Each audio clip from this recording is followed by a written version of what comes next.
دوستان گرامی، مرزا غالب اگر عظیم ہے نا تو وہ عظیم کسی کارن ہے، اس کا کوئی سبب ہے۔ دنیا میں اس وقت اردو ہندی کے لاکھوں شاعر آئے، جی ہاں میں لاکھوں کہہ رہا ہوں، ہزاروں نہیں، ہزاروں تو اسی وقت موجود ہیں۔ بات ہو رہی ہے لاکھوں شعراء آئے، لیکن اس میں سے غالب اب بھی گریٹسٹ تسلیم کیا جاتا ہے۔ اس کی کوئی یقیناً وجہ ہے اور بڑی وجوہات ہیں اس کے پیچھے، بلکہ ایک وجہ نہیں ہے، اور اس کی سب سے بڑی وجہ شیکسپیئر کیوں گریٹ ہے، باقی نیٹشا کیوں گریٹ ہے، فرائڈ کیوں گریٹ ہے، دنیا میں عظیم لٹریچر لکھنے والے کیوں گریٹ ہیں، ہومر آج تک کیوں زندہ ہے، ورزل کیوں زندہ ہے آج تک۔ کچھ خصوصیات ایسی ہیں جو مل کے انہیں یونیورسل بناتی ہیں، جو زمان و مکان سے آزاد کر دیتی ہیں ان فلاسفرز کو، پوئٹس کو، رائٹرز کو۔ ان خصوصیات میں ایک خصوصیت ظاہر ہے، وہ یونیورسلٹی ہے۔ اس کا مطلب یہ ہے کہ یہ زمان اور مکان کی، ٹائم اینڈ سپیس سے آزاد ہوتے ہیں۔ شیکسپیئر نے جو لکھا وہ ہمارے لیے، میرے لیے بھی ویلڈ ہے، آپ کے لیے بھی ویلڈ ہے۔ اگر وہ لکھتا ہے، اس زمانے میں لکھ رہا ہے اگر کچھ فریلٹی دائی نیم از وومن، تو وہ آج بھی فیئر ہے۔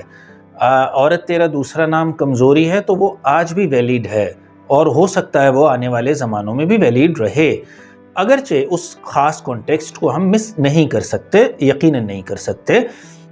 بالکل اسی طرح باقی جنہوں نے جو کچھ لکھا وہ زمان و مکان سے آزاد ہے۔ یونیورسلٹی پہلا چیک ہے کسی شاعر کا کہ وہ ہر ایک سے ریلیونٹ اس لیے ہے کیونکہ ہمارا بیسک سٹرکچر سوچنے کا اور ہمارے جذبات، فنڈامنٹل ایموشنز، فنڈامنٹلز ہمارے سیم ہیں۔ ظاہر ہے شادی بیاہ پر کوئی خوش ہوگا، فوتگی پر ہنسے گا نہیں بلکہ روئے گا، تو اس کا مطلب یہ ہوا کہ یونیورسل ہے۔ آج سے 10,000 سال پہلے والا انسان بھی، ڈگری کا فرق ہو سکتا ہے لیکن ایسا ہی کر رہا تھا، اور آج سے 10,000 سال بعد والا انسان بھی ایسا ہی کرے گا۔ تو یعنی یہ یونیورسلٹی ہے ایک شعر کی، ایک شاعر کی، جو اسے یونیورسل بناتا ہے کہ وہ ٹائم اینڈ سپیس سے آزاد ہو جاتا ہے۔ اب بھی کہا جاتا ہے شیکسپیئر کو 4 صدیاں گزر گئیں، لیکن آج بھی ہیملیٹ جو ہے وہ گریٹسٹ پلے ہے، اس جیسا پلے لکھا نہیں جا سکتا۔ اسی لیے بڑی خوبصورت بات کی جاتی ہے کہ عظیم لٹریچر یا لٹریچر میں اضافہ ہو سکتا ہے لیکن اسے بہتر نہیں کیا جا سکتا۔ یعنی جو انہوں نے لکھ دیا وہ حتمی ہے، اس نے وہ ٹائم ٹیسٹڈ ہے، ٹائم نے اس کو بار بار ٹیسٹ کیا، ری ٹیسٹ کیا، ری ٹیسٹ کیا، اس کی ویلیو کم نہیں ہوئی۔ وہ آج بھی جین آسٹن کا پرائڈ اینڈ پریجوڈس وہیں موجود ہے، اب بھی ٹاپ 5 کی لسٹ میں آ جاتا ہے، ٹاپ 10 کی ناولز کی لسٹ میں ہر سال آ جاتا ہے۔ تو اس کا مقصد یہ ہوا ہمارے جو فنڈامنٹل ایموشنز ہیں، فنڈامنٹل سٹرکچر ہے سوسائٹی کا، وہ سیم ہے۔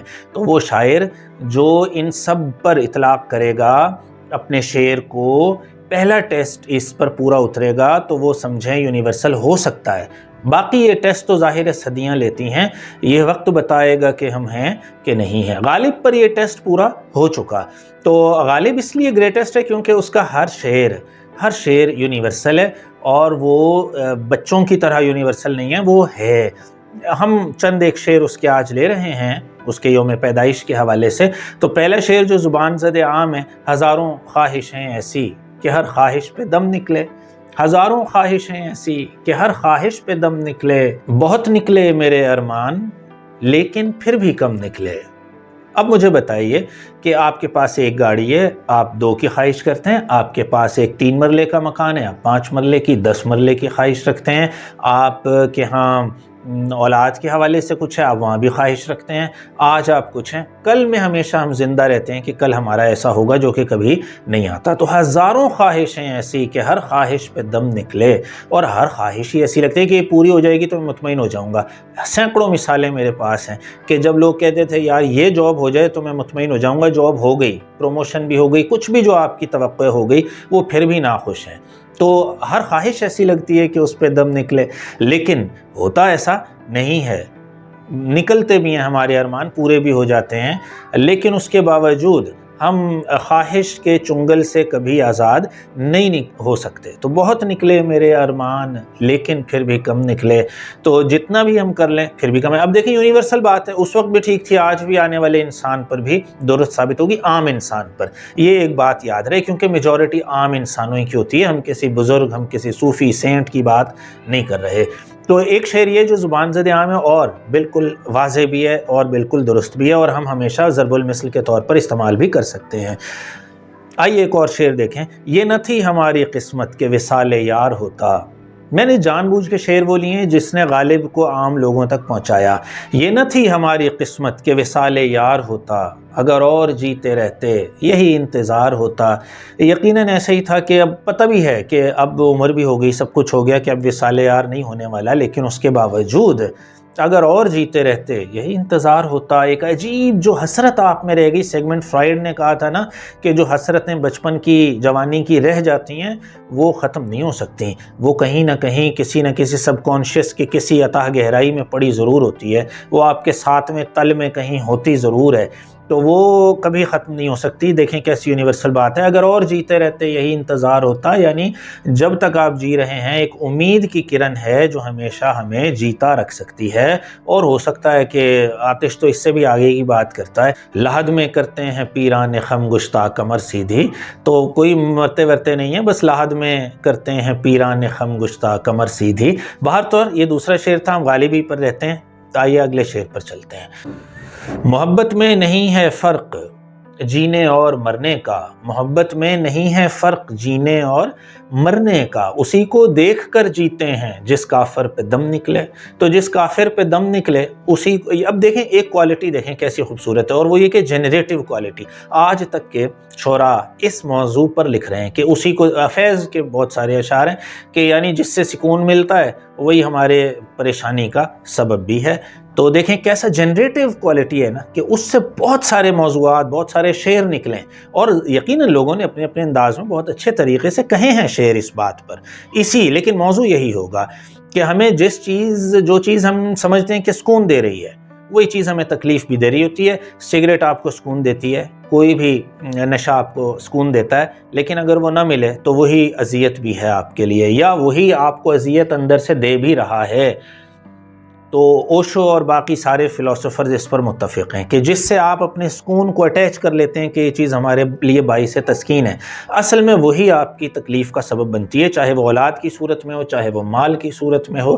کوئی بھی ایسی چیز جس سے آپ جوڑ لیتے ہیں کہ یہ ہمیں فائدہ دے گی، اور آپ کا نقصان بھی اسی چیز سے جڑا ہوتا ہے. تو آپ دیکھ رہے ہیں میں بہت تیزی سے جلدی سے وقت کو، ویڈیو کو مد نظر رکھتے ہوئے غالب پر بات کر رہا ہوں، اور اس کی یونیورسلٹی پر فی الحال بات کر رہے ہیں کہ اس کے وہ شعر جو زبان زد عام ہیں اور یونیورسل کتنے ہیں. آئیے اگلے شعر کو دیکھتے ہیں. ہم کو معلوم ہے جنت کی حقیقت لیکن، ہم کو معلوم ہے جنت کی حقیقت لیکن، دل کے خوش رکھنے کو غالب یہ خیال اچھا ہے. تو یعنی ہمیں پتہ تو ہے وہاں پہ بھی جبلی چیزیں ہی ہیں نا ساری، مطلب جبلی چیزیں ہی ہیں نا ساری. بھئی جنت میں کیا کیا ہمیں کیٹیگوریکلی بتایا گیا، حور عورت کے بارے میں، شراب کے بارے میں، دودھ کی نہریں، شہد، اور نہیں جبلت کے بارے میں نا. ویسے ایک شعر مجھے اپنا یاد آ رہا ہے اسی حوالے سے کہ تہذیب یعنی سویلائزیشن، تہذیب جبلت سے بہت آگے نکل آئی، تہذیب جبلت سے بہت آگے نکل آئی، اب اور تقاضے بھی ہیں جنت کے علاوہ، اب اور تقاضے بھی ہیں جنت کے علاوہ. کب تک ہم فوڈ، سیکس اور سلیپ پر رہیں، اب اور تقاضے بھی ہیں جنت کے علاوہ. تو باہر طور غالب پر رہتے ہیں. تو بات یہ ہوئی کہ دیکھیں کتنا یونیورسل ہے کہ ہمیں پتہ بھی ہوتا ہے کہ کچھ فیوچر کی چیزیں یہ نہیں ہونے والی، لیکن وہ ہمارے حال کو بہتر بنا رہی ہوتی ہیں، وہ ہمارے آج کے دن کو بہتر بنا رہی ہوتی ہیں، وہ خواب ہمارے آج کے دن کو بہتر بنا رہے ہوتے ہیں جو کبھی کبھی ہمیں پتہ بھی ہوتا ہے یہ پورے نہیں ہونے والے. اس کے باوجود ہم ان کا پیچھا کرتے رہتے ہیں، ہم ہمیشہ ان کو پرسو کرتے ہیں، اور اس سے ہماری زندگی کافی حد تک خوبصورت بھی ہو جاتی ہے. اوکے، غالب کا اپنے بارے میں دیکھیے کیا انداز ہے. ہیں اور بھی دنیا میں سخنور بہت اچھے، کہتے ہیں کہ غالب کا ہے انداز بیاں.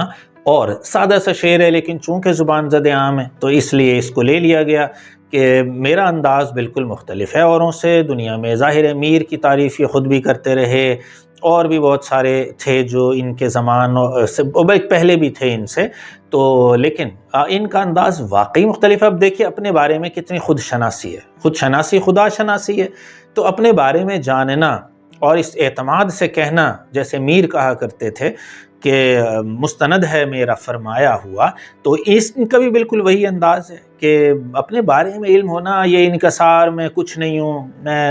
مجھے یاد آیا کہ ایک مطلب تھے بہت منکسر المزاج مشہور تھے، تو میں نے کہوں گا جی کہ وہ بڑے آپ ملے ان سے، میں گیا اور اچھا یہ واقعہ ایک اور کے ساتھ بھی پیش آیا ہے، میں نے کہیں سنا بھی ہے، تو میرے ساتھ تو واقعی ایسا ہوا نا کہ انہوں نے کہا جی میں بڑا گناہ گار آدمی ہوں، میں کوئی پیغمبر تو نہیں ہوں، اور بغیر میں نے کہا جی بالکل ٹھیک کہہ رہے ہیں آپ، تو وہ ناراض ہو گئے اس بات پہ۔ تو مقصد یہ ہے کہ وہ آدمی خود کچھ کہہ رہا ہوتا ہے لیکن اندر سے مان نہیں رہا ہوتا، لیکن یہ وہ آدمی ہے غالب کہ جس اندر سے مانا ہوا تھا کہ میرا انداز بالکل مختلف ہے اور میں زندہ رہوں گا کئی صدیاں۔ آئیے اگلے شعر پر چلتے ہیں۔ کوئی امید بر نہیں آتی، کوئی امید بر نہیں آتی، کوئی صورت نظر نہیں آتی، یہ صرف عام ہونے کی وجہ سے لیا گیا ہے۔ بات تو بالکل سادہ سی ہے کہ ہم صرف اور صرف امید پر زندہ ہیں، اور اگر وہ نہ ہو، اور یقین کریں کاش کہ یہ کیفیت کبھی نہ آئے، اس اداسی میں تو پتھر بھی خدا لگتا ہے، تو جب ایسے اداسی آ جائے، امید نہ رہے، یعنی بالکل ہی بند ہو جائیں سارے دروازے، تو آگے کا دروازہ واقعی نہیں، کوئی صورت واقعی نہیں بر آتی، کچھ بھی اچھا نہیں لگتا، کوئی صورت ہو، کچھ بھی ہو دنیا کی، کوئی کچھ بھی ہو، کوئی اچھا نہیں لگتا جب آپ نا امید ہو جائیں۔ آئیے اگلے شعر کی جانب بڑھتے ہیں۔ یہ کہاں کی دوستی ہے کہ بنے ہیں دوست ناسے، یہ کہاں کی دوستی ہے کہ بنے ہیں دوست ناسے، کوئی چارہ ساز ہوتا، کوئی غم گسار ہوتا، کوئی چارہ ساز ہوتا، کوئی غم گسار ہوتا۔ تو دوست کا پہلا مقصد یہی ہے کہ کندھا دے، نہ کہ وہ نصیحتیں کرے بھئی اس سے محبت نہ کرو، وہ تو ایسی ہے، وہ تو ویسی ہے، یہ دیکھا ہے تم نے اس میں، بھئی لیلا کو دیکھنا ہے تو مجنوں کی نظر سے دیکھیں نا، آپ اپنی نظر سے کیوں دیکھتے ہیں؟ آپ دوست کی نظر سے دیکھیں نا۔ محبوبہ کو دیکھنا ہے تو آپ اپنی نظر سے نصیحتیں کیے جا رہے ہیں، ایسا ہوگا ویسا ہوگا، یقیناً اس کے لیے بہتر ہوگا آپ سوچ رہے ہیں، لیکن آپ دنیاوی سطح پہ سوچ رہے ہیں، آپ جذباتی سطح پہ نہیں سوچ رہے، آپ اس کے پوائنٹ آف ویو سے، اس کے اینگل سے نہیں سوچ رہے۔ آپ کبھی 6 کو 9 بنا کے بھی تو دیکھیں نا، اس کو ریورس فلپ سائیڈ بھی تو دیکھیں نا اس کی بیچارے کی، تو پھر آپ کو اندازہ ہوگا۔ تو یہی غالب کا انداز ہے کہ بھئی مجھے نصیحتیں نہیں چاہیے، میں خود سمجھدار آدمی ہوں، مجھے پتہ ہے سب کچھ، میں نے بہت، لیکن کہاں یہ کہانیاں کبھی مرتی ہیں؟ یہ محبت کی کہانی نہیں مرتی، لیکن لوگ کردار نبھاتے ہوئے مر جاتے ہیں۔ اور اس طرح کے بے تحاشا شعر، مطلب اس سے بہتر شعر بھی موجود ہیں محسن نقوی کے حوالے سے، یا باقی اسی موضوع پہ موجود ہیں۔ تو مقصد یہ ہے کہنے کا کہ چلتا رہتا ہے یہ سلسلہ، پتہ ہوتا ہے سب کو، وصیتیں اور نصیحتیں اور وعظ اور سارے یہ ڈکٹمز اور جتنا ڈاکٹرائنز ہیں اور جتنے مطلب سرمنز ہیں، یہ سب نے سنے ہوتے ہیں، پتہ ہوتا ہے سب کو، لیکن اس کے باوجود جو جبلت ہے، جو اندر سے ہارمونز ہیں، جو جینز ہیں، جو مطلب اس عمر کا ایک جذبہ ہے، وہ باہر آ کے ہی رہتا ہے، نہیں روکا نہیں جا سکتا، کسی کو نہیں روکا جا سکتا۔ عشق و مشک چھپائے نہیں چھپتے سپرا، ہونٹ سیلو گے تو آنکھوں میں چناب آئے گا، ہونٹ سیلو گے تو آنکھوں سے چناب آئے گا، تو اس لیے روکا نہیں جا سکتا۔ بات یہ ہو رہی ہے، یہ بالکل ٹھیک ہے۔ دیکھیں جنریٹو شعر ہے کہ اس سے کئی شعر نکل مجھے یاد آ جائیں گے، بے بہا شعر یاد آتے ہیں۔ اچھا آگے، رگوں میں دوڑتے پھرنے کے ہم نہیں قائل، رگوں میں دوڑتے پھرنے کے ہم نہیں قائل، جب آنکھ ہی سے نہ ٹپکا تو پھر لہو کیا ہے۔ تو لہو یعنی زندگی کی ایک ہی علامت ہے، اور وہ ہے جذبات کا اظہار۔ بس یہ آپ سمجھ لیں، یہ بہت ساری بات میں نے چھوٹے سے بات میں کہہ دی کہ جو اندر ہی جذبات ہیں ان کا کوئی مقصد نہیں ہے، جذبات یا آنسوؤں کے یا لفظوں کے ذریعے یا رویے کے ذریعے باہر آنے چاہیے، جذبات آتے ہی ہیں اور آنے ہی چاہیے، اور اس کا بہترین طریقہ جو غالب نے دیا ہے کہ جب آنکھ ہی سے نہ ٹپکا تو پھر لہو کیا ہے۔ غزل ہی پوری کمال کی غزل ہے، آگے چلیں۔ اچھا، عشرت قطرہ ہے دریا میں فنا ہو جانا، درد کا حد سے گزرنا ہے دوا ہو جانا، کیسی بات ہے، رنج سے خوگر ہوا انسان تو مٹ جاتا ہے غم۔ تو یہ وہی بات ہے کہ ہم امیون ہو جاتے ہیں، ہم انسان ہیں، بڑی فلیکسیبلٹی ہے، ریزیلینس ہے، عادی ہو جاتے ہیں چیزوں کا، یعنی کہ شروع میں وہ ہوتا ہے نا، تیل کی بو لگتی ہے، پھر بو لگتی نہیں، میرے آنے سے ختم ہو گئی بو، تو اور عشرت قطرہ ہے دریا میں فنا ہو جانا، ہم دریا بنتے ہی جب ہیں جب دریا میں فنا ہو جائیں، ورنہ قطرہ ہی رہتے ہیں، جب قطرہ دریا میں گیا تو وہ بھی دریا ہی کہلائے گا۔ تو عشرت قطرہ ہے دریا میں فنا ہو جانا، درد کا حد سے گزرنا ہے دوا ہو جانا۔ جب ہم خود ہی درد بن گئے، مجسم درد بن گئے، تو کون سا درد پھر؟ جو تو ہے برق نشیمن تو میں نشیمن برق، جو تو ہے برق نشیمن تو میں نشیمن برق، الجھ پڑے ہیں ہمارے نصیب کیا کہنا، مجید امجد۔ تو یعنی جب ہم خود ہی درد کا مجسم ہے تو درد ہمیں کیا کہے گا؟ تو دیکھیں تکلیف کی انتہا دیکھیں، آخری شعر لیتے ہیں 10واں شعر. نہ تھا کچھ تو خدا تھا، کچھ نہ ہوتا تو خدا ہوتا، ڈبویا مجھ کو ہونے نے، نہ ہوتا میں تو کیا ہوتا. تو اب یہ دیکھیے شعر کی کیفیت دیکھیے کہ فلسفی ہے، ٹوٹل فلسفی ہے، فلسفیکل شعر ہے کہ ڈبویا مجھ کو ہونے نے، یعنی میرے ہونے ہی نہیں تو مجھے ڈبویا ہے، میں پیدا نہ ہوتا تو مرتا کیسے. جو زندہ نہیں ہے اس کو کوئی مار کے تو دکھائے. تو مصیبت تو یہی ہے کہ میں زندہ ہو گیا. یعنی اسی اوشو کہتا تھا نو سیکس نو ڈیتھ، کہ جہاں سیکس نہیں ہے وہاں ڈیتھ بھی نہیں ہے. ظاہر ہے جہاں سیکس نہیں ہے وہاں پیدائش نہیں ہے، پیدائش نہیں ہے تو موت نہیں ہے. تو یعنی وہی عشرت، جہاں پہ خوشی آئے گی وہاں غم بھی اتنا ہی بڑا آئے گا. یعنی یہ بیلنس ہے بالکل، ہر چیز تضاد پہ بائنری ریلیشن میں چل رہی ہے. یعنی کہ تو کہنے کا مقصد کیا ہوا کہ جب کچھ نہیں تھا تو صرف خدا ہی تھا. میں بھی آ گیا تو سمجھیں مجھے بھی اسی اذیت سے گزرنا پڑے گا، مجھے بھی موت کی اذیت سے. سمجھ زیر زمین اس کو جو بالائے زمین آیا. تو اس طرح مطلب شعر جنریٹیو ہے کہ اس سے اور بے تحاشا شاعروں نے کام لیا، شعر نکلے. تو یہ غالب کی عظمت تھی اور بڑی تیزی سے میں نے کوشش کی کہ اسے مکمل کروں. اور پھر تفصیلاً تو ایک شعر میں لے لیتا تو بات ہی کرتا رہتا اور کرتا ہی رہتا، اور اس سے متصل جو شعر یا اس سے نکلے ہوئے شعر ظاہر دانستہ نہیں، وومیٹنگ نہیں کرتے شاید، وہ پکتا ہے اندر ہی. ٹی ایس ایلیٹ نے جیسے کہا تھا کہ آپ پڑھتے ہیں اور پھر وہ آپ کا حصہ بن جاتا ہے. جیسے آپ کچھ بھی خوراک کھائیں تو وہ آپ کا حصہ بن کے یہ تھوڑی پہچان سکتے ہیں آپ نے کیا کھایا تھا، تو حصہ بن جاتا ہے، پھر ایک نیا شعر برآمد ہوتا ہے.